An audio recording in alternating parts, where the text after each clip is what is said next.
ವಿಶೇಷವಾಗಿ ಹೆಣ್ಣು ಮಕ್ಕಳು ಸುಮಂಗಲಿಯರು ಪ್ರತಿಯೊಬ್ಬರೂ ತಿಳಿಯಲೇಬೇಕಾದ ಹಾಗೂ ನಮ್ಮ ಹಿರಿಯರು ಹೇಳಿರುವ 38 ಕಿವಿಮಾತುಗಳು.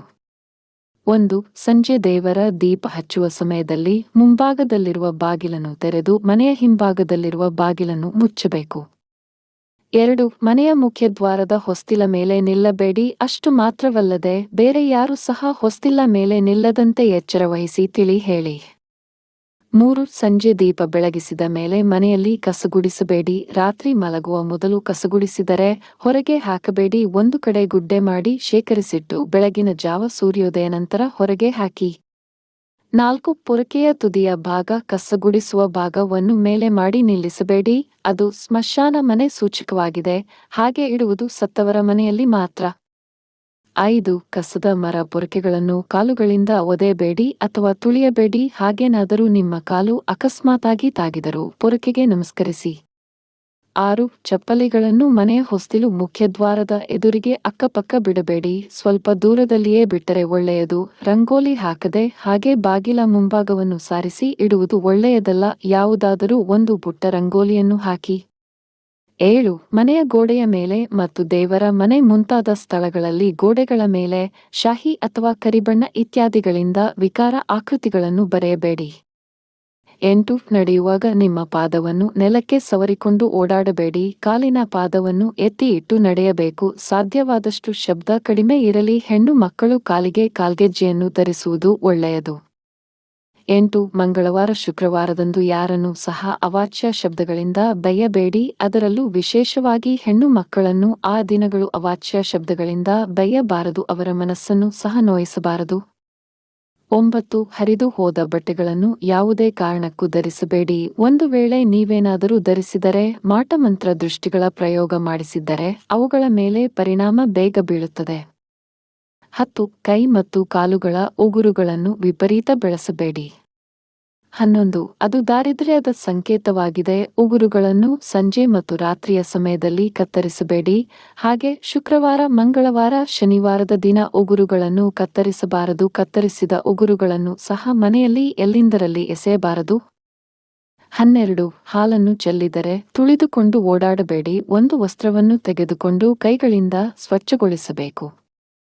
13. ಮನೆಯಲ್ಲಿ ಹೆಣ್ಣು ಮಕ್ಕಳು ಕೆದರಿದ ಕೂದಲನ್ನು ಬಿಟ್ಟುಕೊಂಡು ಓಡಾಡಬಾರದು. 14. ಕುಂಕುಮವಿಲ್ಲದ ಹಣೆ, ಕೆದರಿದ ಕೂದಲು, ಅರಿಶಿನ ಹಚ್ಚದ ಕೈಕಾಲುಗಳು ಮಹಿಳೆಯರಿಗೆ ಅಶುಭದ ಸಂಕೇತವಾಗಿದೆ. 15. ಮುಸ್ಸಂಜೆ ಮತ್ತು ಸೂರ್ಯಾಸ್ತದ ಬಳಿಕ ತಲೆಯ ಕೂದಲನ್ನು ಬಾಚಬಾರದು. ಧ್ಯಾನ ಪೂಜೆಗಳನ್ನು ಮಾಡಬೇಡಿ. ಯಾವ ಫಲವನ್ನು ನೀಡುವುದಿಲ್ಲ. ಸೂರ್ಯೋದಯಕ್ಕೆ ಮುಂಚಿತವಾಗಿ ಹಾಸಿಗೆಯಿಂದ ಹೇಳುವ ಅಭ್ಯಾಸ ಮಾಡಿಕೊಳ್ಳಿ. ಮುಸ್ಸಂಜೆ ವೇಳೆ ಸೂರ್ಯೋದಯದ ಸಮಯದಲ್ಲಿ ಮಲಗಬೇಡಿ. ಹಾಗೆ ಮಾಡಿದರೆ ದರಿದ್ರ ಲಕ್ಷ್ಮಿ ಮನೆಯಲ್ಲಿ ತಾಂಡವಾಡುತ್ತಾಳೆ. 16. ಸುಮಂಗಲಿಯರ ಬೈತಲೆಯಲ್ಲಿ ಯಾವಾಗಲೂ ಕುಂಕುಮ ಇರದೇ ಇರಬಾರದು. 17. ಎರಡು ಕೈಗಳಿಂದಲೂ ತಲೆಯನ್ನು ಕೆರೆದುಕೊಳ್ಳಬಾರದು. 18. ಯಾವುದೇ ಕಾರಣಕ್ಕೂ ಸಂಧ್ಯಾಕಾಲದಲ್ಲಿ ಕಣ್ಣೀರು ಹಾಕಬಾರದು. 19. ಮನೆಗೆ ಬಂದ ಹೆಂಗಸರಿಗೆ ತಪ್ಪದೆ ಅರಿಶಿಣ ಕುಂಕುಮ ಹೂಗಳನ್ನು ಕೊಟ್ಟೆ ಕಳುಹಿಸಬೇಕು. 20. ಗರ್ಭಿಣಿ ಸ್ತ್ರೀಯರು ತೆಂಗಿನಕಾಯಿ ಮತ್ತು ಕುಂಬಳಕಾಯಿ ಒಡೆಯಕೂಡದು. ಅಂತಹ ಜಾಗದಲ್ಲೂ ಇರಬಾರದು. 21. ಗರ್ಭಿಣಿ ಸ್ತ್ರೀಯರು ನಿಂಬೆಹಣ್ಣನ್ನು ಕುಯ್ಯಬಾರದು. ಸೂರ್ಯೋದಯಕ್ಕೆ ಮುಂಚೆ ಬೀದಿ ಬಾಗಿಲಿಗೆ ನೀರು ಹಾಕಿ ರಂಗೋಲಿ ಇಡಬೇಕು. ಇದನ್ನು ಮನೆಯವರೇ ಮಾಡಬೇಕು. ಲಕ್ಷ್ಮಿ ಒಳಗೆ ಬರಲು ಇದು ಶುಭ ಸೂಚನೆ. 22. ಕೈಯಲ್ಲಿ ಯಾವಾಗಲೂ ಉಪ್ಪು ಪಲ್ಯಗಳನ್ನು ಬಿಡಿಸಬಾರದು.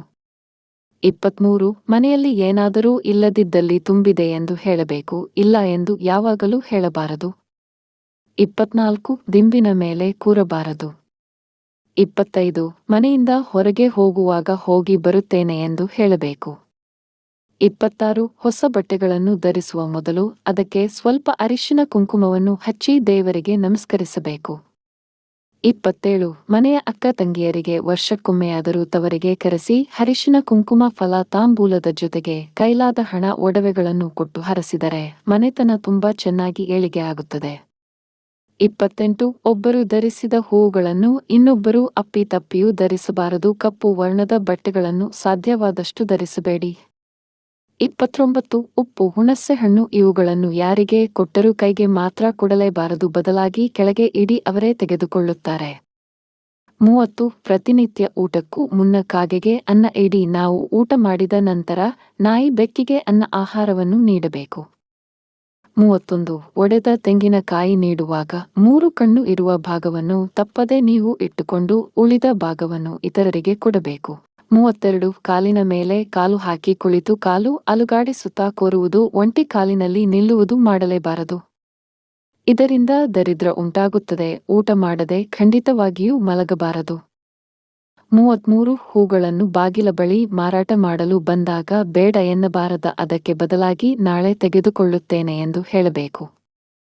34 ಯಾವಾಗಲೂ ಪೀಡೆ, ದರಿದ್ರ, ಶನಿ, ಕಷ್ಟ ಎಂಬ ಪದಗಳನ್ನು ಜಾಸ್ತಿ ಉಪಯೋಗಿಸಲೇಬಾರದು. ಮನೆಯಲ್ಲಿ ಧೂಳು ಕಸ ಜೇಡರ ಬಲೆ ಕಟ್ಟುವುದು ದರಿದ್ರ. 10 ದಿನಗಳಿಗೆ ಒಮ್ಮೆ ಮಂಗಳವಾರ ಶುಕ್ರವಾರ ಅಲ್ಲದೆ ಬೇರೆ ದಿನಗಳಲ್ಲಿ ಧೂಳು ಗೂಡುಗಳನ್ನು ತೆಗೆದು ಸ್ವಚ್ಛಗೊಳಿಸಬೇಕು. 35 ಶ್ರದ್ಧಾ ದಿನದಂದು ಮನೆಯ ಮುಂದೆ ರಂಗೋಲಿ ಹಾಕಬಾರದು. 36 ದಿಂಬಿನ ಕವರ್ ಬೆಡ್ ಶೀಟ್ಗಳನ್ನು ಆಗಾಗ ಒಗೆಯುತ್ತಿರಬೇಕು. ಇವುಗಳಲ್ಲಿ ನಮಗೆ ಗೊತ್ತಿಲ್ಲದ ಸೂಕ್ಷ್ಮ ಕ್ರಿಮಿಗಳು ಸಾಕಷ್ಟು ಇರುತ್ತವೆ. 37 ಒಳ್ಳೆಯ ಕೆಲಸಗಳನ್ನು ಅಮಾವಾಸ್ಯೆಯಿಂದ ಹುಣ್ಣಿಮೆ ತನಕ ಮಾಡಬೇಕು. 38 ಮಹಿಳೆಯರು ಸಂಜೆ ಹೊತ್ತು ತುಳಸಿ ಗಿಡದ ಬಳಿ ದೀಪ ಹಚ್ಚಿ ಪೂಜೆ ಮಾಡಿದರೆ ಒಳ್ಳೆಯದು. ಉತ್ತಮ ಮಾಹಿತಿಗಾಗಿ ಶಿವ ಕಾರಂತರು ಮಾಹಿತಿ ಶಾಲೆ ಚಾನೆಲ್ ಅನ್ನು ಲೈಕ್, ಶೇರ್, ಸಬ್ಸ್ಕ್ರೈಬ್ ಮಾಡಿ.